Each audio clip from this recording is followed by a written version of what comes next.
Olá a todos, está começando agora o programa Na Fronteira do Conhecimento com pautas sobre ciência.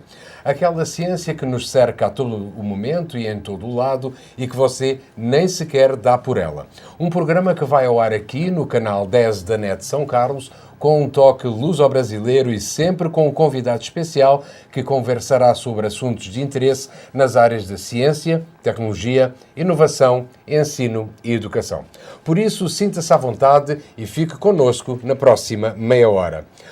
Um estudo realizado por uma jovem pesquisadora do Instituto de Física de São Carlos, da Universidade de São Paulo, que foca os processos de transferência de energia entre os íons lantanídeos, mostrou um grande potencial para a aplicação, tendo como objetivo o aumento da eficiência de fotoconversão de energia das células celulares, ou seja, um aumento que se espera significativo na eficiência de geração de energia elétrica. Este é mais um exemplo da presença e do papel da mulher na ciência. Sobre este estudo, temos hoje como convidada a doutora Idelma Terra e vamos saber um pouco da história de vida desta cientista e da pesquisa que ela está realizando. Olá, Idelma, vamos então saber um pouco da tua história de vida, com destaque principal para a sua vida académica, começando por abordar, em primeiro lugar, quais foram os seus primeiros passos nos ensinos fundamental e médio. Ou seja, quando é que as ciências exatas começaram a despertar a tua atenção? Bom, eu sou moradora aqui da região de São Carlos, né? E vivo há 25 anos aqui na cidade de Ibaté. Então, fiz todo o meu ensino fundamental na cidade de Ibaté e quando fui fazer o ensino médio, pensei, gostaria de voltar a minha vida aí para uma área profissional tal, e comecei a procurar alguns cursos para poder realizar justamente a minha formação, para ter uma profissão, inicialmente, né? E acabei descobrindo a Escola Técnica de São Carlos, né, conhecida como Industrial, e foi quando eu me inscrevi para o processo seletivo. Na época era possível você realizar tanto o ensino médio quanto o ensino técnico. E eu escolhi o técnico em eletrônica. Isso acabou pautando a minha vida para áreas de ciências exatas, né? Muita eletrônica, física, química. E então foi aí que eu comecei a gostar da ciência, né? Fazendo técnico em eletrônica. E também juntamente com o ensino médio, né? Na época você cursava 4 anos e obtinha tanto o título de ensino médio como de técnico, no meu caso, técnico em eletrônica. Uma mulher apaixonada por parte eletrônica é bem assim, é inusual, né? É bem raro. Como é que isso foi, como é que isso aconteceu? Realmente, assim, me atraía desde criança, né? De observar o que acontecia, em especial rádio, a televisão, né? Então, foi meio que, ao procurar o curso, né, para formação, achei interessante essa área de eletrônica, né? Vamos fazer. Vamos estudar. Idelma, foi difícil a mudança do ensino médio para o ensino superior? Deixa eu te perguntar, que medos, que receios é que você teve e porquê é que escolheu o curso de Física? E mais, porquê é que escolheu o Instituto de Física de São Carlos? Eu sei que é capaz de ter uma relação a ver com a proximidade de Ibaté, não é? Sim, Mas pouco. porquê Física e esses receios? Houve algum receio nessa transição? Bom, o receio, né, você está justamente naquela fase da adolescência para a fase adulta, então tem sempre aquele receio, né, da mudança. Toda mudança gera um certo desconforto e o meu medo era não conseguir me adaptar à universidade. Mas eu lembro que foi um receio, mas que passou rápido, logo nos primeiros semestres, segundo semestre. Eu conheci me formei, né, técnico em eletrônica, eu fiz meu estágio para a conclusão do curso de eletrônica na Escola de Engenharia e conheci o Instituto de Física, né? E o Instituto, tanto a parte de estrutura quanto toda a qualidade, né, que é conhecida do Instituto de Física, fez com que eu pensasse, interessante, né, para fazer uma faculdade, alguma coisa. Em especial, eu sempre fui uma pessoa que gostei de aprender e explicar o que eu estava estava aprendendo. Então, a profissão de professor me atraía muito. Não, como que eu vou conseguir aprender e passar isso para frente? Ah, fazendo uma licenciatura. E para minha sorte, do lado da minha casa, do lado da minha cidade, né?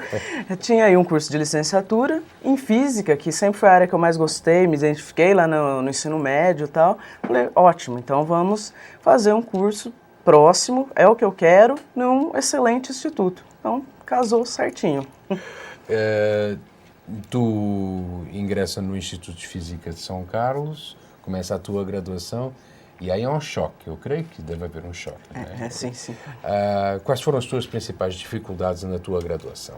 Bom, como eu vim, todo o meu ensino foi em escola pública, né? Então você tem alguns déficits, né? Você não vê alguma coisa. Como o meu ensino foi voltado para o ensino técnico, então a ênfase é a exatas, né? Então, alguns déficits de algumas coisas básicas, isso dificultou um pouco. Mas nada que um pouquinho de esforço não resolvesse no final das contas. Então a dificuldade foi isso, todo o ensino na escola pública, né? Então vem algum déficit aí na universidade, mas deu certo. Deu certo. Você está trabalhando no denominado GENANO, Grupo de Nanomedicina e Nanotoxicologia do Instituto de Física aqui de São Carlos. O que é que levou você a iniciar um projeto de pesquisa tão desafiador que é essa tentativa de aumentar a eficiência de geração de energia elétrica? Bom, esse trabalho em especial ele foi desenvolvido no meu doutorado, né? Mas eu posso dizer que esse trabalho ele é o fruto de um estudo de 10 anos, né? Quando eu entrei na universidade, no segundo ano, eu comecei a procurar, né, me engajar mais na área de pesquisa e então eu entrei no grupo de ressonância magnética para fazer a minha iniciação científica. Na graduação a gente começa a entender um pouco de pesquisa, iniciando então na iniciação científica, né? E lá eu conheci então a professora Maria Cristina Terrilli, o saudoso professor René Aires de Carvalho, e eles me incentivaram o meu curso era de licenciatura, a buscar um pouco a área de pesquisa, né? Que em geral é o pessoal do bacharel que vai para a área de pesquisa, não na área educacional, né? Então, comecei a analisar, estudar as propriedades ópticas dos materiais. Isso foi no começo lá na minha graduação, no segundo ano. Em especial, eu comecei a estudar as propriedades ópticas de materiais que eram dopados com íons lantanídeos, que você citou no começo, que é justamente, ele é conhecido como íons terras raras. E eu me apaixonei por eles, devido à vasta quantidade de aplicações que eles têm, né? Quais são essas aplicações? Tu pode dar uns exemplos? Por exemplo, a gente pode dar uma olhada aqui, temos aplicações na área de saúde, né, os diversos lasers usados na área de estética, corte. Eles são usados também como agente de contraste para ressonância magnética. Comunicação, as fibras ópticas, elas têm as terras raras, aérbio. Hoje em dia, né, os smartphones, monitores, mesmo as lâmpadas fluorescentes também têm aplicação, né, os íons terras raras. Bom, uma aplicação bem interessante na área de segurança, por exemplo, as cédulas de euro, elas são marcadas com um material que é o európio, né, o lantanídeo, que ao ser exposto a essa nota na luz ultravioleta, você vê cores específicas, né? E isso dificulta, por exemplo, a falsificação, né? Porque você tem que ter essa marcação nas notas. Então, para segurança, isso é bem interessante, é usado então nas células de euro. E esse material é usado nas células? Sim, sim. Essa imagem que está sendo mostrada é uma imagem real. Quando você coloca as células de euro inicialmente sem luz nenhuma, ela é verdinha, né? E quando você expõe ela à luz ultravioleta, ela fica aí vermelha, azulada, que é a característica justamente do marcador, né? Desse íon európio. É bem interessante, dificulta muito, então, a falsificação, né? Outro trabalho que eu desenvolvi no doutorado foi a marcação de munições. Né? Então, era possível marcar as munições com esses íons terras raras, de tal forma que na hora que houvesse um disparo da arma, fosse possível, ao expor essa arma na luz infravermelha, você vê esses pontinhos luminosos nela. Né? Então, você garante que essa arma foi disparada, que tá, então, eu não preciso mandar para um laboratório para fazer essa análise. Essa é uma análise preliminar, não é? Comprovando que a arma foi disparada. Comprovando que a arma foi disparada e que a munição é, né, daquela arma ou de quem está usando, né? Então, é interessante porque você consegue rastrear, né? Você consegue saber se foi disparada e por quem foi separada, porque ela está marcada, né? Não é qualquer munição que estava nessa... que foi usada, né? Nossa, e é bem muito interessante. Deixa eu te perguntar, isso teve alguma consequência, alguma sequência nesse estudo? Isso foi aplicado? Sim. A gente está buscando fazer marcações, né? Mesmo voltado para o policiamento, sim, né? Já ela teve continuidade. Nós publicamos um trabalho numa revista internacional sobre essa aplicação, né?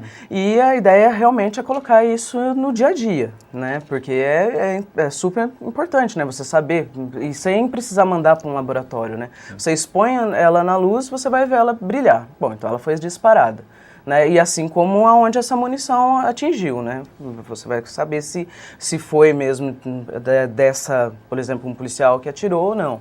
Né? Então é bem interessante essa aplicação. É como se fosse uma impressão digital. Sim, basicamente os íons terras raras, essas propriedades deles, justamente, ele é bem discreto. Você vai conseguir ver somente essa cor, por exemplo, desse íon. Se é verde, se é vermelho. Então não tem como você confundir. É uma impressão digital mesmo. Legal. E isso te levou, então, a tal tentativa de aumento da eficiência da geração de energia, né? Sim, uma aplicação tão... Ao longo dos 10 anos, né, fiz o meu mestrado nessa área já, então, desenvolvendo materiais com esses íons. E no doutorado, a gente pensou, bom, e como que eu poderia desenvolver alguma coisa que pudesse chegar até a sociedade, né? Tem essas diversas aplicações, claro. E a aplicação para aumentar a eficiência de células solares, ela ainda estava engatinhando, não tinha muita coisa, como não tem ainda. E daí a gente pensou, bom... Então, qual a motivação que a gente tem? Usar esses íons para aumentar a eficiência especial da célula solar. Por quê? Bom, você tem geração de energia de diversas formas. Por exemplo, por vias não renováveis, né? Energia, por exemplo, combustíveis fósseis, energia nuclear. A vantagem é porque ela é altamente eficiente, entretanto, você tem uma alta geração de resíduo. Bom, então vamos trabalhar com a energia renovável, né? Que tem a grande vantagem da sustentabilidade, você não vai agredir, né, o planeta, deixando para futuras gerações um planeta bom. E daí você tem lá a energia, por exemplo, as usinas hidrelétricas, as eólicas e a energia solar. Bom, a energia solar ela ainda é pouco utilizada no país, mas você vai ver, por exemplo, tem imagem aqui do mapa, você vai ver que tem países como Estados Unidos, Espanha, Alemanha, China, que usam bastante. Mas se você observa a irradiação dela, nesses países, ela é menor do que no Brasil. Você tem no Brasil, por exemplo, uma irradiação 30% maior. Entretanto, no Brasil, você praticamente não tem uso da energia solar. Porque as horas de sol são muito mais... Sim, no Brasil, muito mais horas de sol no Brasil do que nos outros. Principalmente no centro da Europa, e estamos falando da Ásia também, né? Sim, então você vê que nesses países, como eu citei, né, eles são os maiores produtores atualmente, mas o Brasil, se você olha no mapa, é possível observar que ele tem uma irradiação 30% maior. Entretanto, devido à alta densidade hidrográfica do país, a gente deu ênfase em usar as usinas hidrelétricas. Só que, se você pega o país como um todo, tem regiões que você não vai conseguir, né, fazer uma hidrelétrica. Mas o sol está ali o dia, todo ano praticamente, né? É uma fonte inesgotável de energia e é pouco utilizada. Muito porque ainda é muito caro produzir o quilowatt-hora por meio da energia solar. Comparando aí, você tem que 1 kWh produzido por uma usina hidrelétrica é 3 vezes mais barato do que uma energia produzida por uma usina fotovoltaica, ou seja, pela energia solar. Bom, isso se deve muito porque as células solares, né, os painéis solares, que geralmente a gente vê nos telhados das casas, eles têm uma eficiência muito baixa. De cada 100% da luz que chega nele, 8 a 12% é convertida em energia elétrica. Ou seja, se você consegue aumentar essa eficiência, que você dobre, né? Que aumente aí de 10% para 20% a eficiência dela, você melhora em muito. E isso faria com que ficasse mais barata essa produção. Então, focando nisso, a gente pensou, bom, como é que a gente vai aumentar a eficiência dessa célula solar? E o trabalho, então, foi desenvolvido pautado na melhorar a eficiência da célula solar, que fosse, né, que dobrasse a eficiência, usando os íons terras raras. Muito bem, nós já vamos, então, mais para a frente, vamos desenvolver esta pesquisa da IDELMA. A pauta do primeiro bloco do programa Na Fronteira do Conhecimento de hoje está completa. Vamos voltar após um breve intervalo com o segundo e último bloco deste programa, onde continuaremos a falar com a pesquisadora IDELMA Terra sobre sua mais recente pesquisa relacionada com o aumento da eficiência da geração de energia elétrica. Não perca, já a seguir.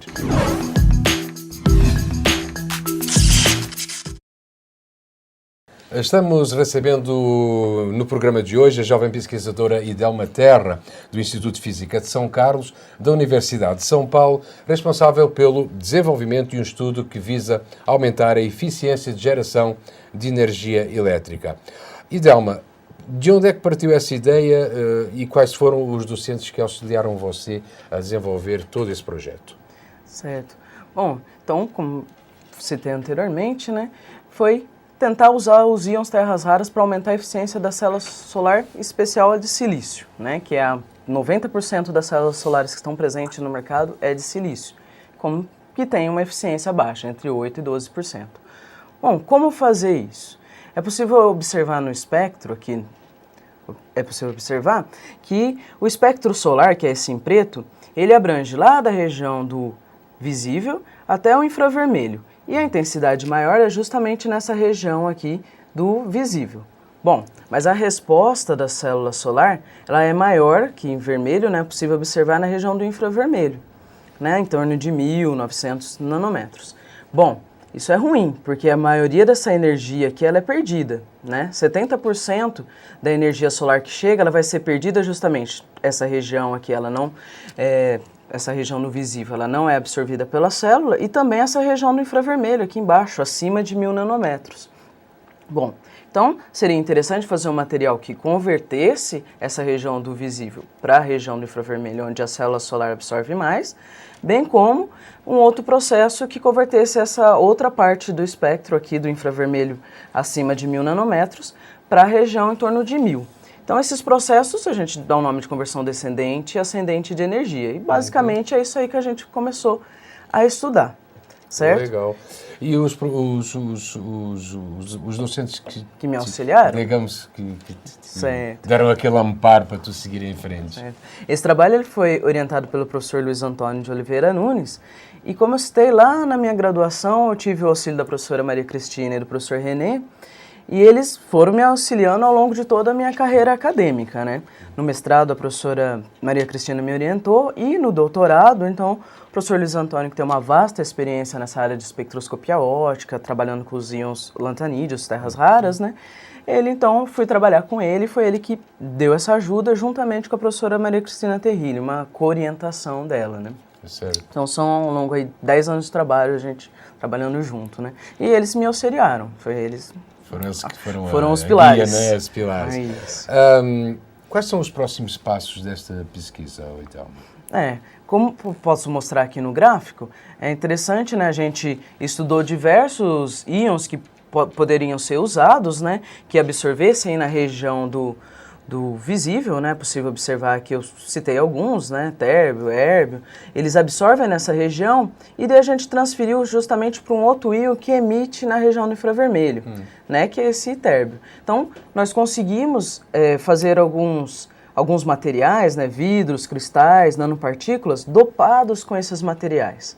E observamos que era possível, então, converter para a região do infravermelho e, de tal forma, aumentar a eficiência dessas células solares. Então, esses materiais eles podem ser colocados sobre essas células solares que você vê em cima do telhado, né? Sim. E aumentar a eficiência, tanto pegando o visível que é perdido, quanto o infravermelho, se você deposita na parte de baixo. Então, se você conseguisse colocar os dois materiais, a eficiência poderia aumentar de 8% a 12% para 28% até 40%. Que é muito, né? É muito, você mais que dobra a eficiência da célula solar. Isso vai baratear o custo de produção, você vai fazer com que mais pessoas queiram investir nessa área, né? Porque atualmente é caro, mas é um investimento que, se você instala um sistema de células fotovoltaicas hoje na sua casa, você vai gastar de 20 a 30 mil. Em 6 anos você recupera esse investimento e esse material que você instalou, ele dura até 20 anos ou mais, né?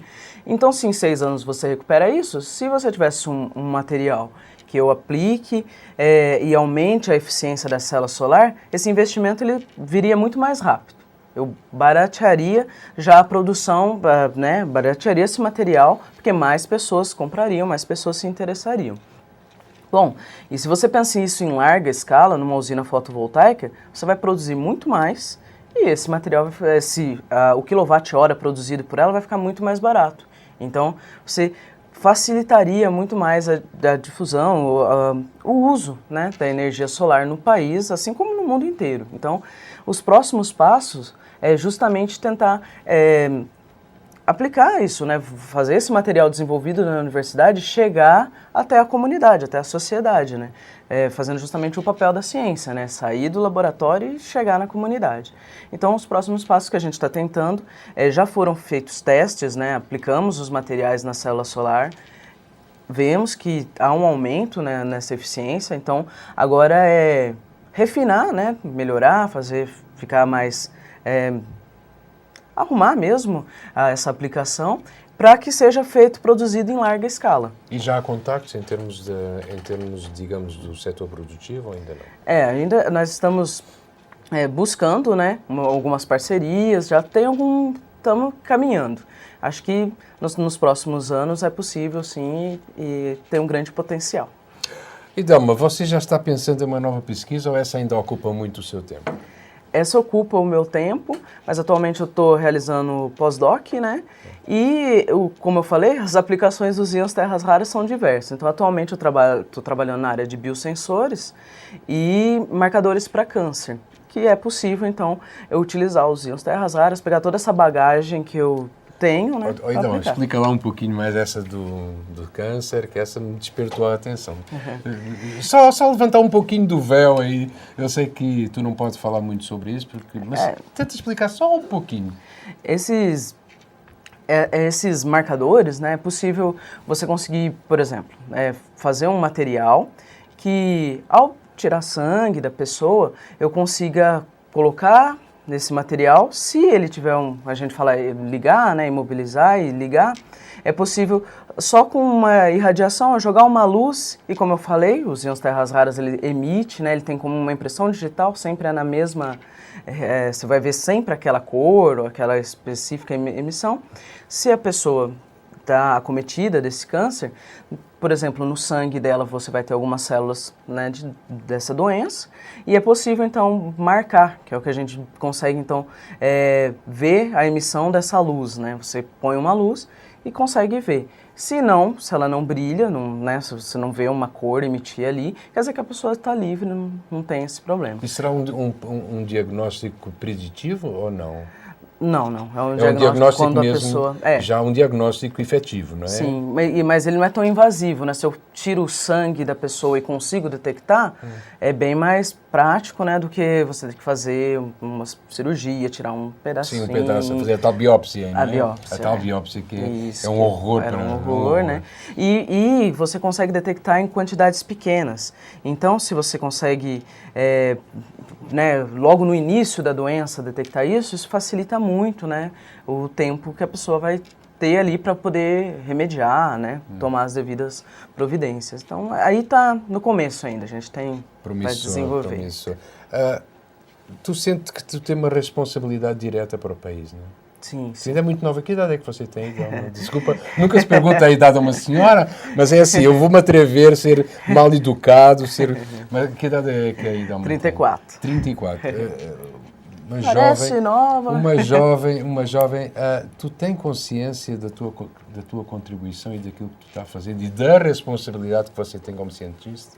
Sim, eu acho de fundamental importância para nós cientistas, né, e de uma universidade de ponta, que é a USP, né, você desenvolver algo que seja voltado para a sociedade. A sociedade, ela investe em todos nós, né, pesquisadores, alunos, e isso é fundamental, você conseguir desenvolver algo que chegue até a sociedade. Isso é importantíssimo, né? Então, realmente é uma responsabilidade de desenvolver um bom trabalho, fazer e fazer bem feito, né? Então... E Delma, geralmente nos nossos caminhos, nas nossas perspectivas, e principalmente quem está na universidade, há sempre duas opções. Ou você segue a academia, como pesquisadora, ou então você vai para a área produtiva. Por aquilo que eu conversei com você e que estamos ouvindo aqui, através do seu depoimento, você está trabalhando em áreas de muita responsabilidade. Da energia já está passando e já está pensando ir mais à frente na área da saúde. Eu perguntava, você gostaria de ficar na academia ou o seu foco vai ser mais para a área produtiva? Bom, eu costumo dizer que a gente tem só uma vida, né? Então a gente tem que fazer o máximo possível. Eu gosto muito de lecionar, eu lecionei por 2 anos, né? Gosto muito de estar na sala de aula e gosto muito de pesquisar. Bom, e também de produzir, de tentar sair como eu falei, levar a ciência do laboratório para a sociedade. Então, eu quero estar justamente em todas essas áreas. Meu objetivo é justamente entrar numa universidade como professora, né? Então, pretendo estar na sala de aula, continuar no laboratório, desenvolvendo as minhas pesquisas. E a ideia de estar, né, por exemplo, abrindo uma empresa para aplicar o que a gente consegue desenvolver no laboratório, isso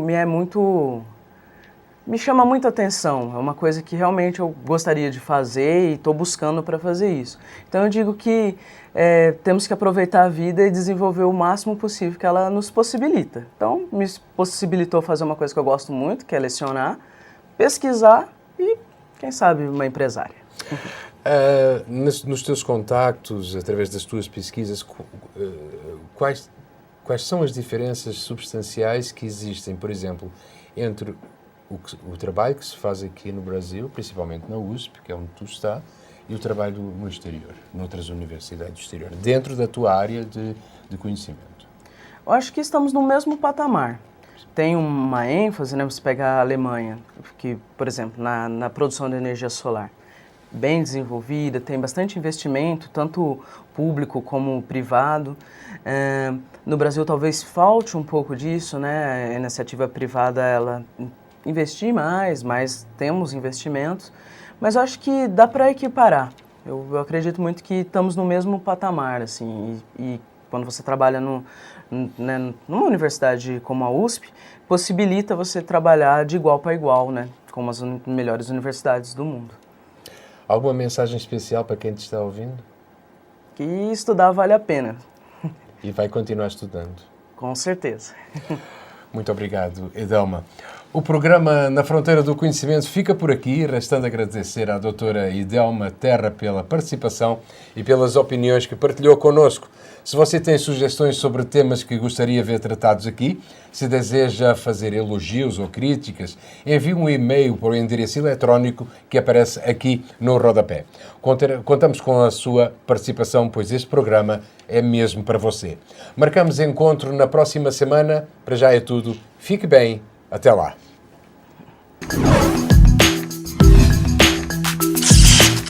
Estamos recebendo no programa de hoje a jovem pesquisadora Edelma Terra, do Instituto de Física de São Carlos, da Universidade de São Paulo, responsável pelo desenvolvimento de um estudo que visa aumentar a eficiência de geração de energia elétrica. Edelma, de onde é que partiu essa ideia e quais foram os docentes que auxiliaram você a desenvolver todo esse projeto? Certo. Bom, então, como citei anteriormente, né, foi tentar usar os íons terras raras para aumentar a eficiência da célula solar, em especial a de silício, né, que é 90% das células solares que estão presentes no mercado é de silício, que tem uma eficiência baixa, entre 8% e 12%. Bom, como fazer isso? É possível observar no espectro aqui, que o espectro solar, que é esse em preto, ele abrange lá da região do visível até o infravermelho. E a intensidade maior é justamente nessa região aqui do visível. Bom, mas a resposta da célula solar, ela é maior que em vermelho, né? É possível observar na região do infravermelho, né? Em torno de 1.900 nanômetros. Bom, isso é ruim, porque a maioria dessa energia aqui ela é perdida, né? 70% da energia solar que chega, ela vai ser perdida justamente. Essa região aqui, essa região no visível, ela não é absorvida pela célula, e também essa região no infravermelho, aqui embaixo, acima de 1.000 nanômetros. Bom, então seria interessante fazer um material que convertesse essa região do visível para a região do infravermelho, onde a célula solar absorve mais, bem como um outro processo que convertesse essa outra parte do espectro aqui do infravermelho acima de 1.000 nanômetros para a região em torno de 1.000. Então, esses processos a gente dá o nome de conversão descendente e ascendente de energia. E, basicamente, é isso aí que a gente começou a estudar, certo? Legal. E os docentes que me auxiliaram? Digamos que deram aquele amparo para tu seguir em frente. Certo. Esse trabalho ele foi orientado pelo professor Luiz Antônio de Oliveira Nunes. E, como eu citei lá na minha graduação, eu tive o auxílio da professora Maria Cristina e do professor René. E eles foram me auxiliando ao longo de toda a minha carreira acadêmica, né? No mestrado, a professora Maria Cristina me orientou, e no doutorado, então, o professor Luiz Antônio, que tem uma vasta experiência nessa área de espectroscopia óptica, trabalhando com os íons lantanídeos, terras raras, né? Então, fui trabalhar com ele, foi ele que deu essa ajuda, juntamente com a professora Maria Cristina Terrilli, uma co-orientação dela, né? Sério? Então, são ao longo de 10 anos de trabalho, a gente trabalhando junto, né? E eles me auxiliaram, foram os pilares. Guia, né? Os pilares. Quais são os próximos passos desta pesquisa, então? Como posso mostrar aqui no gráfico, é interessante, né? A gente estudou diversos íons que poderiam ser usados, né? Que absorvessem na região do visível, né? É possível observar que eu citei alguns, né? Térbio, érbio, eles absorvem nessa região, e daí a gente transferiu justamente para um outro íon que emite na região do infravermelho, né? Que é esse térbio. Então, nós conseguimos fazer alguns materiais, né? Vidros, cristais, nanopartículas, dopados com esses materiais. E observamos que era possível, então, converter para a região do infravermelho e, de tal forma, aumentar a eficiência dessas células solares. Então, esses materiais eles podem ser colocados sobre essas células solares que você vê em cima do telhado, né? Sim. E aumentar a eficiência, tanto pegando o visível, que é perdido, quanto o infravermelho, se você deposita na parte de baixo. Então, se você conseguisse colocar os dois materiais, a eficiência poderia aumentar de 8% a 12% para 28% até 40%. Que é muito, né? É muito, você mais que dobra a eficiência da célula solar. Isso vai baratear o custo de produção, você vai fazer com que mais pessoas queiram investir nessa área, né? Porque atualmente é caro, mas é um investimento que, se você instala um sistema de células fotovoltaicas hoje na sua casa, você vai gastar de 20 a 30 mil. Em 6 anos você recupera esse investimento, e esse material que você instalou, ele dura até 20 anos ou mais, né? Então, se em 6 anos você recupera isso, se você tivesse um material que eu aplique e aumente a eficiência da célula solar, esse investimento ele viria muito mais rápido. Eu baratearia já a produção, né, baratearia esse material, porque mais pessoas comprariam, mais pessoas se interessariam. Bom, e se você pensa isso em larga escala, numa usina fotovoltaica, você vai produzir muito mais, e esse material, o quilowatt-hora produzido por ela vai ficar muito mais barato. Então, você facilitaria muito mais a difusão, o uso, né, da energia solar no país, assim como no mundo inteiro. Então, os próximos passos é justamente tentar aplicar isso, né? Fazer esse material desenvolvido na universidade chegar até a comunidade, até a sociedade, né? Fazendo justamente o papel da ciência, né? Sair do laboratório e chegar na comunidade. Então, os próximos passos que a gente está tentando, já foram feitos testes, né? Aplicamos os materiais na célula solar, vemos que há um aumento, né, nessa eficiência, então agora é refinar, né? Melhorar, fazer ficar mais... arrumar mesmo essa aplicação para que seja produzido em larga escala. E já há contactos em termos, digamos, do setor produtivo ou ainda não? Ainda nós estamos buscando, né, algumas parcerias, estamos caminhando. Acho que nos próximos anos é possível, sim, e tem um grande potencial. E Delma, você já está pensando em uma nova pesquisa ou essa ainda ocupa muito o seu tempo? Essa ocupa o meu tempo, mas atualmente eu estou realizando pós-doc, né? E, como eu falei, as aplicações dos íons terras raras são diversas. Então, atualmente eu estou trabalhando na área de biosensores e marcadores para câncer, que é possível, então, eu utilizar os íons terras raras, pegar toda essa bagagem que eu tenho, né? Então, explica lá um pouquinho mais essa do câncer, que essa me despertou a atenção. Só levantar um pouquinho do véu aí. Eu sei que tu não podes falar muito sobre isso, mas tenta explicar só um pouquinho. Esses marcadores, né, é possível você conseguir, por exemplo, fazer um material que, ao tirar sangue da pessoa, eu consiga colocar nesse material, se ele tiver a gente fala ligar, né, imobilizar e ligar, é possível só com uma irradiação jogar uma luz e, como eu falei, os íons terras raras ele emite, né, ele tem como uma impressão digital, sempre é na mesma, você vai ver sempre aquela cor ou aquela específica emissão. Se a pessoa está acometida desse câncer, por exemplo, no sangue dela você vai ter algumas células, né, dessa doença, e é possível, então, marcar, que é o que a gente consegue, então, ver a emissão dessa luz, né? Você põe uma luz e consegue ver. Se ela não brilha, né, se você não vê uma cor emitir ali, quer dizer que a pessoa está livre, não tem esse problema. E será um diagnóstico preditivo ou não? Não. É um diagnóstico quando mesmo, a pessoa... já um diagnóstico efetivo, não é? Sim, mas ele não é tão invasivo, né? Se eu tiro o sangue da pessoa e consigo detectar, é bem mais prático, né? Do que você ter que fazer uma cirurgia, tirar um pedacinho. Sim, um pedaço, fazer a tal biópsia aí, A né? biópsia. A tal biópsia que Isso, é um horror. É um horror, né? E você consegue detectar em quantidades pequenas. Então, se você consegue... né, logo no início da doença detectar isso facilita muito, né, o tempo que a pessoa vai ter ali para poder remediar, né, tomar as devidas providências. Então, aí está no começo ainda, a gente vai desenvolver. Promissor. Tu sentes que tu tens uma responsabilidade direta para o país, não é? Sim. Você ainda é muito nova. Que idade é que você tem? Desculpa, nunca se pergunta a idade a uma senhora, mas é assim, eu vou-me atrever a ser mal educado, Mas que idade é que a Idalma tem? 34. 34. Parece nova. Uma jovem, tu tens consciência da tua contribuição e daquilo que tu estás fazendo e da responsabilidade que você tem como cientista?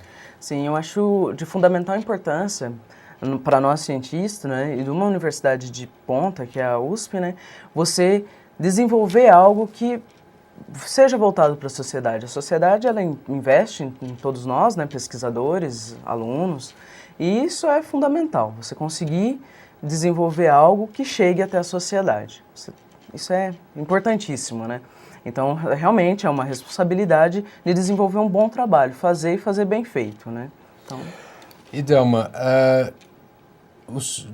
geralmente nos nossos caminhos, nas nossas perspectivas, e principalmente quem está na universidade, há sempre duas opções. Ou você segue a academia, como pesquisadora, ou então você vai para a área produtiva. Por aquilo que eu conversei com você e que estamos ouvindo aqui, através do seu depoimento, você está trabalhando em áreas de muita responsabilidade.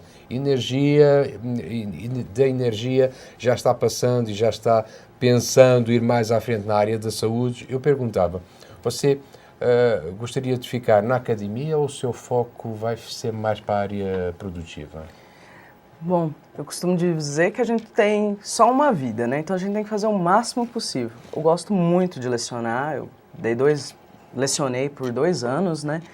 Gosto muito de estar na sala de aula e gosto muito de pesquisar.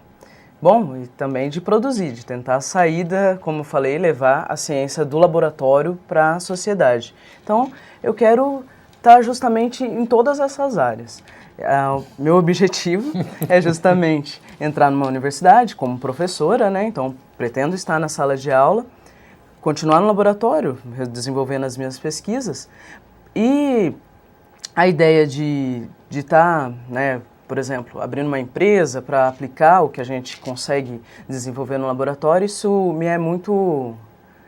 me chama muita atenção. É uma coisa que realmente eu gostaria de fazer e estou buscando para fazer isso. Então eu digo que temos que aproveitar a vida e desenvolver o máximo possível que ela nos possibilita. Então me possibilitou fazer uma coisa que eu gosto muito, que é lecionar, pesquisar e, quem sabe, uma empresária.